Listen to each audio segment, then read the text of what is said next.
ఇప్పుడే Kantara chapter 1 cinema చూసేస్తున్నాను. అయ్యా రిషబ్ శెట్టి నీకు దండం స్వామి.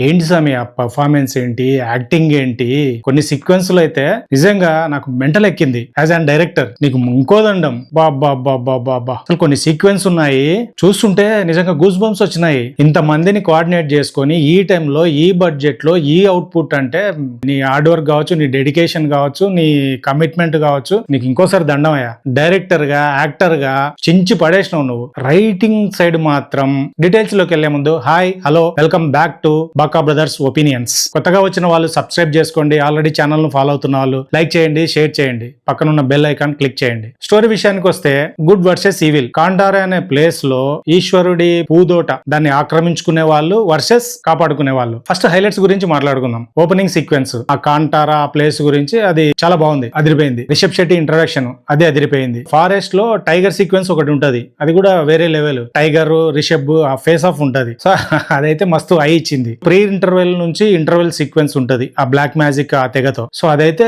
మస్తు హై ఇచ్చింది. సెకండ్ హాఫ్ లో కింగ్ సన్ ఉంటాడు యువరాజు. ఈ యువరాజు ఈ రిషబ్ వాళ్ళ తెగను తమ జాతిని తగలబెట్టడం. ఈ సీక్వెన్స్ అయితే మాత్రము 10 minutes లిటరల్ గా వేరే ట్రాన్స్ లోకి వెళ్ళిపోయినా నేనైతే. ఏంట్రా ఇది క్లైమాక్స్ లాగా ఉంది, అసలు ఇప్పుడే ఇట్లుంది, ఇంకా క్లైమాక్స్ ఏ రేంజ్ లో ఉంటది, అసలు ఎలా క్లైమాక్స్ ఇస్తాడు, ఆ క్లైమాక్స్ ఫీల్ అయితే ఇప్పుడే నాకు వచ్చేసింది కదా అనుకున్నా. ప్రీ క్లైమాక్స్ లో ఆ వార్ సీక్వెన్స్ ఒకటి ఉంటది, అది కూడా అద్భుతం. ఇంకా లాస్ట్ లో వచ్చేసి మన ఫస్ట్ కాంతారాలో ఏదైతే అదే డివైన్ ఆ బ్యాక్గ్రౌండ్ ఆ దాని మీదనే ఎండ్ చేస్తాడు సినిమా. రైటింగ్ సైడ్ కి వచ్చేసరికి మాత్రం ఫస్ట్ కాంతారాతో కంపేర్ చేసుకుంటే ఈ కాంతారా చాప్టర్ 1 మాత్రం చాలా పూర్ అని అయితే అనిపించింది. సో కంపేర్ చేయడం కరెక్ట్ కాదు, కానీ ఖచ్చితంగా కంపేర్ చేస్తాం. ఎందుకంటే ఆ కాంతారా ఇచ్చిన హై అలాంటిది. లిమిటెడ్ బడ్జెట్ లోనే ఆ రేంజ్ తీసినారంటే, సో ఇప్పుడు ఆల్మోస్ట్ 3 years టైం తీసుకున్నారు. రిషబ్ శెట్టి రైటింగ్ కూడా చాలా స్ట్రాంగ్. ఇంకెంత ఉంటుందో అనేది ఖచ్చితంగా ఎక్స్పెక్ట్ చేస్తాం. బట్ మనకు ఆ ఫస్ట్ కాంతారాలో ఎందుకు అంత హై ఇచ్చిందంటే అప్పుడు అది అంత మనకు ఫ్రెష్, అంటే ఆ కాంతారా వరల్డే మనకు తెలియదు. చాప్టర్ 1 వచ్చేసరికి మనకు అట్లీస్ట్ ఒక బేసిక్ ఐడియా అయితే ఉంది. సో కాంతారా ఏంటి, కాంతారా అంబియన్స్ ఎలా ఉంటుంది, ఆ సెటప్ ఎలా ఉంటుంది అనే ఆ ఐడియా అయితే ఉంది. సో ఖచ్చితంగా ఆ హై అయితే ఇవ్వదు. అలా అని ఓన్లీ హైల గురించే మాట్లాడలేదు. రైటింగ్ సైడ్ కూడా ఆ ఫస్ట్ కాంతారాలు ఏంటంటే క్యారెక్టర్లు కావచ్చు, ఆ అంబియన్స్ కావచ్చు, వాళ్ళ సెటప్ కావచ్చు, అదంతా రూటెడ్ లెవెల్ ఉంటుంది, బాగా డీప్ రూటెడ్ ఉంటుంది. ఆ క్యారెక్టర్లలో ఒక చిన్న ఇన్నోసెన్స్ ఉంటుంది. ఆ త్రోట్ ఆ సెటప్ లోనే ఒక చిన్న ఇన్నోసెన్స్ ఉంటుంది. కాంతారా చాప్టర్ 1 వచ్చేస్తే ఇక్కడ కూడా ఆ సెటప్ క్యారెక్టర్లు ఇవన్నీ ఉంటాయి. కాంతారాలో ఏదైతే రిషబ్ శెట్టి ఉంటాడో చాలా ఇన్నోసెంట్ ఉంటుంది. సో ఇక్కడ వచ్చేసి ఆ రిషబ్ శెట్టి క్యారెక్టర్ ఏంటంటే రావడమే ఆ హీరోయిక్ ఇది ఉంటది. సో అదే కొంచెం ఇది అనిపిస్తుంది. ఫస్ట్ కాంతారాలో మనకు బాగా హై ఇచ్చింది కూడా ఏంటి, పోలీసు వాళ్ళు కావచ్చు, విలన్ క్యారెక్టర్ కావచ్చు, వీళ్ళంతా వీళ్ళను రౌండ్ అప్ చేసినప్పుడు క్లైమాక్స్ లో అరే ఇంకా వీళ్ళకు వేరే దిక్కే లేదా, వీళ్ళని రక్షించే వాళ్ళు లేరా, వీళ్ళని సేవ్ చేసే వాళ్ళు లేరా అనే ఫీలింగ్ మనకు కూడా థియేటర్ లో యాజ్ ఏ ఆడియన్స్ మనకు కూడా కలుగుతుంది. అలాంటి టైంలో ఆ డివైన్ రావడము, వీళ్ళని సేవ్ చేయడం, ఆ డివైన్ ఎక్స్పీరియన్స్ చూడు, అది కిక్యాస్. ఇక్కడ ఎప్పుడైతే రిషబ్ శెట్టి ఫస్ట్ నుంచే ఆ హీరో లాగా ఉండడంతో ఆ ఇన్నోసెన్స్ అదైతే మిస్ అయింది. అంటే ఇక్కడ ఎంత మనకు హడ్డిల్స్ వచ్చినా కూడా రిషబ్ శెట్టి ఆల్రెడీ మనకి ఇచ్చిన హైట్ ఏమనిపిస్తుంది, వీళ్ళకి ఆ డివైన్ హెల్ప్ అయితే అవసరం లేదేమో అనే ఫీలింగ్ కలుగుతుంది. ఎలాగైనా రిషబ్ శెట్టి వీళ్ళను కొట్టేస్తాడు, లేకపోతే వీళ్ళను చంపేస్తాడు అనే ఫీలింగ్ మనకు కలుగుతూ ఉంటది. దాంతో మనకు ఆ ఫస్ట్ ఇచ్చిన హై ఇది ఇవ్వలేకపోయింది. ఒకటి ఫస్ట్ కాంతారాలు ఏంటి, మనకు సెటప్ లో మనకు ఆ చిన్న ఇల్లీగల్ ఏదో ఆ కామెడీ కోసము అది ఉంటది ఒకటి, అది బాగానే వర్కౌట్ అయింది. ఎందుకంటే అది మన ఇప్పుడు రెగ్యులర్ కమర్షియల్ సినిమా అనే ఫీలింగ్ మనకు లాస్ట్ వరకు తెలియదు కాబట్టి ఆ డివైన్ ఫీలింగ్ ఇదంతా తెలుగు మనం దాన్ని ఎంజాయ్ చేస్తాం. బట్ ఇక్కడికి వచ్చేసరికి ఆల్రెడీ కాంతారా మీద మనకు ఒక చిన్న ఎక్స్పెక్టేషన్స్ ఉన్నాయి, దాన్ని మనం వేరేలాగా తీసుకున్నాం. ఇక్కడికి వచ్చిన తర్వాత సేమ్ ఆ కామెడీ ఏదైతే ఉందో దాన్ని మళ్ళీ ఇక్కడ కూడా ట్రై చేసినారు. పర్సనల్ గా నాకైతే ఎందుకురా ఇది అనే ఫీలింగ్ అయితే నాకు కలిగింది. ఇక్కడ సెటప్ చేసిన బంగ్రా కింగ్డమ్ కావచ్చు, బందరు పోర్టు కావచ్చు, ఇదంతా ఆ వరల్డ్ బిల్డింగ్ బానే ఉంది, కానీ ఎక్కడో ఆ చిన్న ఆమెతో ఆ రాణితోనే లవ్ చేయడం ఫస్ట్ హాఫ్ లో, ఇది సెకండ్ హాఫ్ లో ఖచ్చితంగా పే చేస్తుంది. బట్ ఫస్ట్ హాఫ్ చూసేటప్పుడు ఇదంతా తెలిసిన ఫీలింగ్, తెలిసిన స్టోరీ లాగానే అంత కిక్ అయితే రాలేదు. సెకండ్ హాఫ్ లోకి వచ్చిన తర్వాత కూడా ఆ మాస్కేర్ ఏదైతే సీన్ ఉందో దీని తర్వాత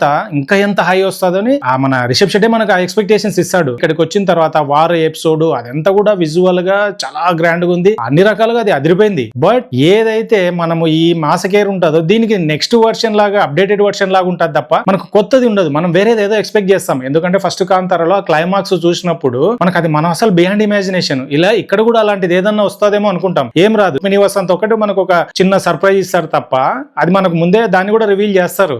వేరే ఎక్స్పీరియన్స్ అయితే అయితే ఇవ్వరు. సేమ్ మనము ఎక్స్పీరియన్స్ చేసిందే ఎక్స్పీరియన్స్ ఉంటుంది తప్ప కొత్త ఎక్స్పీరియన్స్ అయితే ఇవ్వరు.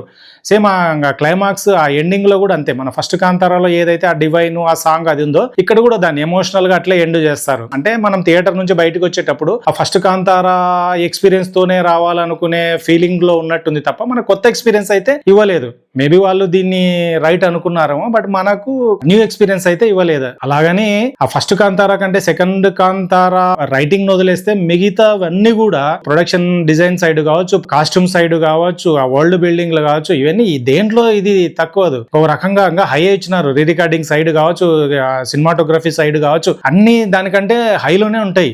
ఆ ఎమోషన్ కావచ్చు, ఆ సోల్ కావచ్చు, దీంట్లో మిస్ అయిందేమో అనేది నా పర్సనల్ ఫీలింగ్. దీన్ని మోర్ ఆ ఫస్ట్ హిట్ అయిన తర్వాత ఆ రైటింగ్ సైడ్ ఎక్కువ కాన్సన్ట్రేట్ చేయకుండా visual side, action sequence side, grandeur side, ఆ హీరో ఎలివేషన్ సైడే మోర్ కాన్సన్ట్రేట్ చేసినారేమో అనేది నాకు అనిపించింది. ఇంకా కాస్టింగ్ విషయానికి వస్తే రిషబ్ శెట్టి డైరెక్టర్ అతనే, యాక్టర్ అతనే కాబట్టి అయ్యా ఆల్రెడీ నీకు ఒక దండం పెట్టినా, మళ్ళీ కూడా ఇంకో దండం పెట్టినా కూడా తక్కువనే. ఏంటి ఆ డెడికేషన్, ఆ కమిట్మెంట్, అబ్బా కొన్ని సీన్లు అయితే నిజంగా గూస్ బంప్స్ అంటే గూస్ బంప్సే నిజంగా. రుక్మిణి వసంత్ ఆమె ఫస్ట్ హాఫ్ అంతా చాలా గ్లామర్ గా ఉంది. సెకండ్ హాఫ్ లో ఆ ఇంపార్టెన్స్ ఉన్నప్పుడు అప్పుడు కూడా దాన్ని క్యారీ చేసింది, బాగుంది.